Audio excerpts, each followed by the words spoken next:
What's up guys, it's Michael for Reptile, back with another video today, and today we're going into the plans for the reptile room, the fate of the reptile room. These are definitely some more short-term plans rather than kind of long-term plans. Obviously the goal is to have our own house with a ton of animals and some huge setups. That will still be years out, if not longer.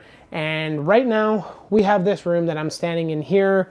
We got, look at that, all this space. This video is basically just going to be talking about what we're planning to do in the near future, talking about future builds. Let's get right into it. Of course, if you haven't subscribed to my YouTube channel, make sure you do so. If you haven't followed me on Twitch, that's actually where we're recording this right now. So make sure you toss me a follow on Twitch and subscribe if you think you want to support me in that way. Now, without further ado, let's get into it. I guess we'll start off pretty obviously with probably the biggest elephant in the room, and that is this 4x2x4 wooden enclosure that we actually have for the rat snake that's currently living above it, as well as a male that we have in quarantine upstairs. This is mostly Bree's project, and I know from personal experience the feeling that you get when you're trying to take on such a large enclosure that you've really never done before, using a method you've never done before. It can definitely be challenging. So I guess the main sticking point behind this is just the difficulty of the build and really wanting to make it look as good as we can in a relatively short amount of time. The plan is to use insulation foam, carve it with a kind of wire drill, paint it with dry lock, and have basically removable background panels so that this tank can be used for other things or it can be resold or whatever. Because the end goal for the rat snakes will definitely be like probably a 6 foot by 3 foot, ideally by like another 6 foot tall. That's going to be the end goal for this, and unfortunately we do not have space for that in this room. This is the kind of first project. It's not the first in line, but it will be one of the top 3, I guess, kind of next projects coming on the channel. So I hope you guys are excited for that. I know I am. I'm definitely going to be helping Bree throughout this process. It's going to be a team affair, if you know what I mean. Let me know what your thoughts are about this tank, and if you have any cool ideas, feel free to send it to us, whether it's on my Instagram, the business Instagram, or just at the Jungle Vault on Instagram, or Bree's Instagram, because any reference photos would be sick. Now let's move on to the next tank. And the next project is going to be for these absolutely beautiful frogs. Their tank has been ready for quite some time now. I just need to get rolling on it. It's a 33 by 22 by 33 inch custom made vivarium that will be for these beautiful Ufaga histrionica fuego. These are the only ones in Canada that I have in my room. I got at least a pair and one unsexed as of now, but the end goal is to have them laid out in the room and have a beautiful display for them, to which we need to talk about where they're going to go next. And that is kind of where the challenge comes in, because these guys like it on the cooler side. They can't really be super tall, and what my plan is to put them on one of these racks. Essentially, we're going to be moving a bunch of things around. This rack we're thinking of selling, just the physical rack frame at least, and basically buying an identical rack just with more support braces so that it can sustain the weight of these tanks. They're going to be pretty heavy, especially just the glass alone. My thought as of right now is kind of Jenga some of the Chihuahua especially up a little bit higher, like put them up there. But Sheldon is going to be having this entire bottom of one of the racks. And then essentially what we want to do is probably drop this lower rack a little bit and then put the displays kind of mid-level over here. Goal is to be able to keep the 12 by 18s up top here. Some of you that have been following me for a while have been hearing me talking about basically the second 33 by 22 by 33. I custom built them so they fit from here all the way across to the other side of the rack over here.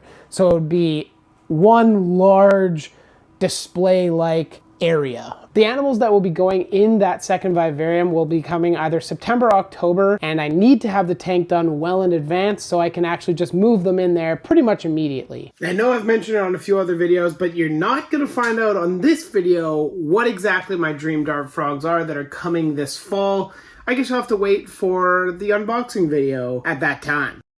And of course, one of the kind of mainstays, I guess, of the channel, as weird as it is to say, is the Mourning geckos. They were actually put in here temporarily. This used to be one of the Urodactylodes vivariums. They've just kind of grown in here and now there's more babies hatching and whatnot, but truthfully, we do need to move them into a larger enclosure. These beautiful ladies here are going to be getting moved into a 12 by 12 by 24 Exoterra. I'm very excited to build that, and I think that will actually be the very first kind of trial run of Bree making a background with that foam material. It's a good enclosure. It's not something that we really care a whole lot about to be like super perfect and absolutely flawless. It's really more of an enclosure to just be functional. We do have a whole bunch of them for sale, so if you guys are interested and you're watching this video, we can ship to the States if you want, but just know it is a very expensive price, especially for the cost of these geckos. Maybe if you're in Canada, it would be a better bet. But yeah, I don't have a whole lot to say about them. They need an upgraded tank, I suppose, and I'm very excited to get that rolling.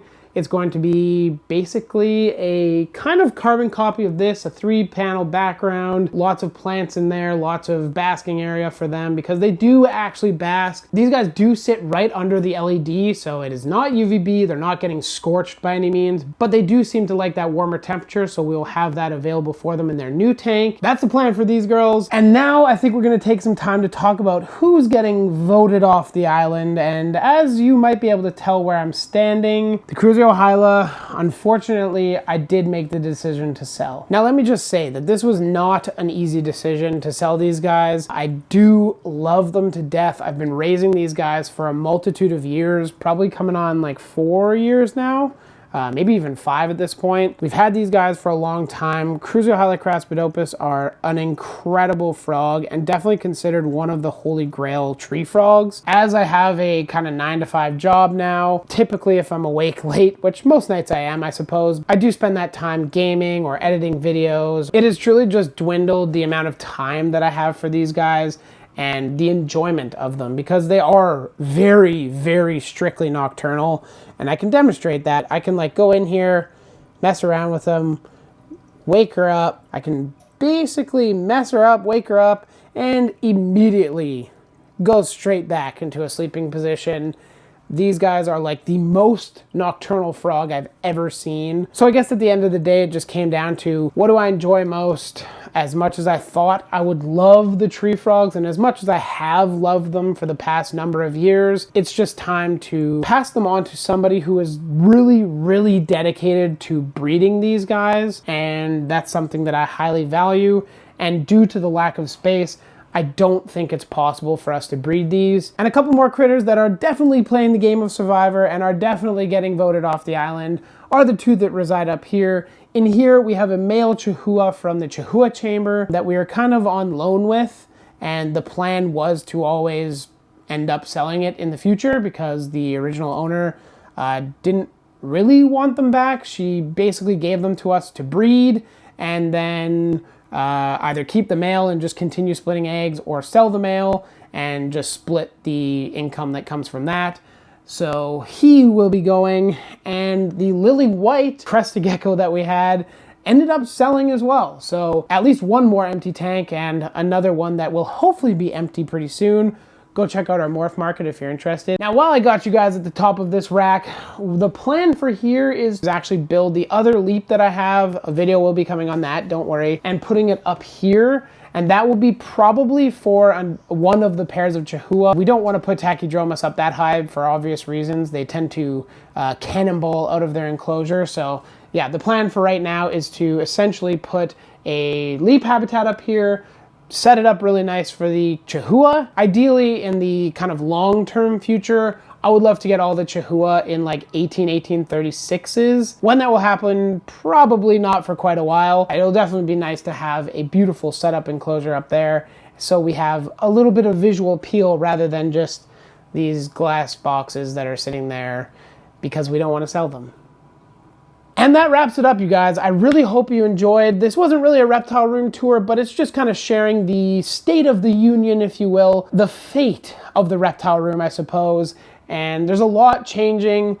Obviously, as you guys have already heard, there's plenty of other little projects going on, like we got the Kyanactis, the insect-eating snakes here. They might be gravid, so fingers crossed on that. Bree and I kind of set a goal to not really add anything extra for the next little while, at least until these are all done. The frogs are an exception to that rule because they only come in once every year. The last import from Tesauros was like 10 years ago almost, so yeah, we definitely need to get them while we can. The rest of the room will be staying pretty constant with the animals that we have and just improving the lives of what we do have currently. So I really hope you guys enjoyed this video. To the Twitch fans that have been watching this whole time, I love you. Thank you very much. Links down below to the Twitch. Of course, if you have any questions, comments, concerns, anything like that, leave them in the comments below. I answer every single comment. Next month, you'll have a reptile room tour, a true one. So make sure you click that subscribe button. And actually, July is going to be an insane month. Probably one of the coolest videos that I've ever made and one of the rarest reptiles in the entire hobby. So get stoked for that. Anyways, I want to say thank you very much for watching. We'll catch you guys later. Bye.